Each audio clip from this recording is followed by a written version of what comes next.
Au Soudan du Sud, cela fait 4 ans que la ville de Bentiu est dévastée par les inondations liées à la crise climatique.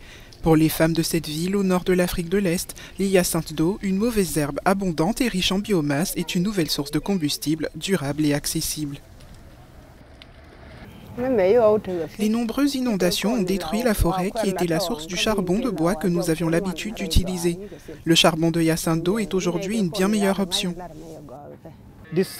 La collecte et la préparation du charbon de hyacinthe d'eau est plus facile que la collecte de bois à charbon. Le bois à charbon est très loin d'ici, il faut un bateau, ce qui coûte très cher. La hyacinthe d'eau est très proche de la digue et sa transformation en combustible est simple, pas besoin d'un bateau.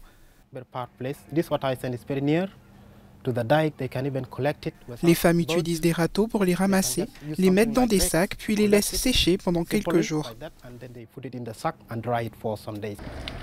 Avec l'aide du Programme alimentaire mondial, les récoltes sont placées dans un tambour métallique scellé puis brûlées pendant 20 minutes avant d'être mélangées à du sable et de l'eau pour former une pâte combustible.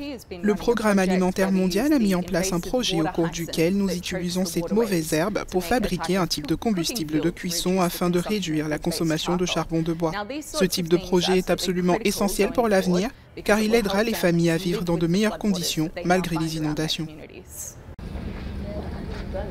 Le prix du charbon de bois ayant doublé en un an dans la ville, la hyacinthe d'eau est une aubaine pour cette population déjà éprouvée par des difficultés à se procurer des produits de première nécessité.